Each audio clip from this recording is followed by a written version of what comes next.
ಎಲ್ಲರಿಗೂ ನಮಸ್ಕಾರ. ಉಡುಪಿ ಸವಿರುಚಿಗೆ ಸ್ವಾಗತ. ಇವತ್ತಿನ ರೆಸಿಪಿಯಲ್ಲಿ ಸಖತ್ ಟೇಸ್ಟಿಯಾಗಿರುವ ಪಡವಲಕಾಯಿ ಚಟ್ನಿನ ಹೇಗೆ ಮಾಡೋದು ಅಂತ ತೋರಿಸ್ಕೊಡ್ತೀನಿ. ಮೊದಲಿಗೆ ನಾನು ಪಡವಲಕಾಯಿ ಮೇಲ್ಗಡೆ ಇರೋ ಸಿಪ್ಪೆನೆಲ್ಲ ತೆಗೆದು ಈ ಥರ ಸಣ್ಣ ಸಣ್ಣದಾಗಿ ಹೋಳುಗಳನ್ನು ಮಾಡ್ಕೊಳ್ತೀನಿ.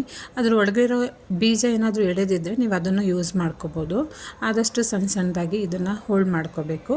ಹಾಗೆಯೇ ಇನ್ನೊಂದು ದಪ್ಪ ತಳದ ಪಾತ್ರೆ ಅಥವಾ ಬಾಣಲೆಯನ್ನು ಇಟ್ಕೊಂಡು ಕಟ್ ಮಾಡಿರುವ ಪಡವಲಕಾಯಿ, ಹಾಗೆ ಖಾರಕ್ಕೆ ಒಂದು 3ರಿಂದ 4 ಹಸಿರು ಮೆಣಸಿನ್ಕಾಯಿ, ನಿಂಬೆಹಣ್ಣಿನ ಗಾತ್ರಕ್ಕಿಂತ ಸ್ವಲ್ಪ ಚಿಕ್ಕದಾಗಿರೋದು ಹುಣಸೆಹಣ್ಣನ್ನು ಹಾಕ್ಕೊಂಡು ಬೇಯೋದಕ್ಕೆ ಸ್ವಲ್ಪ ನೀರನ್ನು ಹಾಕ್ಕೊಂಡು ಆದಷ್ಟು ಸಾಫ್ಟಾಗಿ ಈ ಪಡವಲಕಾಯಿನ ಬೇಯಿಸ್ಕೋಬೇಕು. ನೋಡಿ, ಇನ್ನೊಂದು ಸ್ವಲ್ಪ ಈ ನೀರೆಲ್ಲ ಇಂಗೋ ತನಕ ಇದು ಬೇಯಬೇಕು. ಇನ್ನೂ ಒಂದು ಅರ್ಧ ಭಾಗದಷ್ಟು ಈ ಪಡವಲಕಾಯಿ ಬೇಯಬೇಕು. ಬೇಕಿದ್ರೆ ನೀವು ಕುಕ್ಕರ್ನಲ್ಲಿ ಒಂದು ವಿಸಿಲ್ನ ಮಾಡ್ಕೋಬೋದು. ಪಾತ್ರೆಯಲ್ಲಿ ಬೇಯಿಸೋದ್ರಿಂದ ಸ್ವಲ್ಪ ಚಟ್ನಿ ತುಂಬ ರುಚಿಯಾಗಿ ಬರುತ್ತೆ. ಈ ಟೈಮಲ್ಲಿ ನಾವು ಸ್ವಲ್ಪ ರುಚಿಗೆ ತಕ್ಕಷ್ಟು ಉಪ್ಪನ್ನು ಹಾಕ್ಕೊಳ್ತೀನಿ. ಪಡವಲಕಾಯಿ ಎಲ್ಲ ತುಂಬ ಚೆನ್ನಾಗಿ ಬೆಂದಿದೆ. ಇದು ಕಂಪ್ಲೀಟಾಗಿ ಆರಬೇಕು. ಅಷ್ಟರಲ್ಲಿ ಒಂದು ಸಣ್ಣ ಮಸಾಲೆಯನ್ನು ರೆಡಿ ಮಾಡ್ಕೊಳ್ತೀನಿ.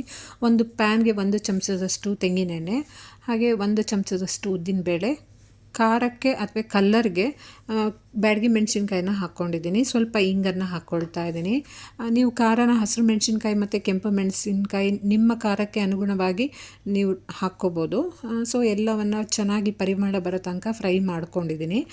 ಇದು ಸ್ವಲ್ಪ ತಣ್ಣಗಾಗಬೇಕು. ಅಷ್ಟೊತ್ತಿಗೆ ಇನ್ನೊಂದು ಮಿಕ್ಸರ್ ಜಾರ್ಗೆ ನಾನು ಆಗಲೇ ಬೇಯಿಸಿಟ್ಕೊಂಡಿರುವ ಪಡವಲಕಾಯಿ ಮಿಶ್ರಣವನ್ನು ಹಾಕ್ಕೊಂಡು ತರಿಯಾಗಿ ಸ್ವಲ್ಪ ರುಬ್ಕೋಬೇಕಾಗುತ್ತೆ.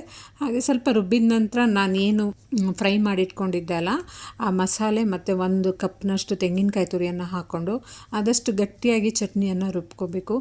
ಸಖತ್ ಟೇಸ್ಟಿಯಾಗಿರುವ ಚಟ್ನಿ. ಖಂಡಿತ ಈ ರೆಸಿಪಿನ ಟ್ರೈ ಮಾಡಿ, ತುಂಬ ಇಷ್ಟ ಆಗುತ್ತೆ.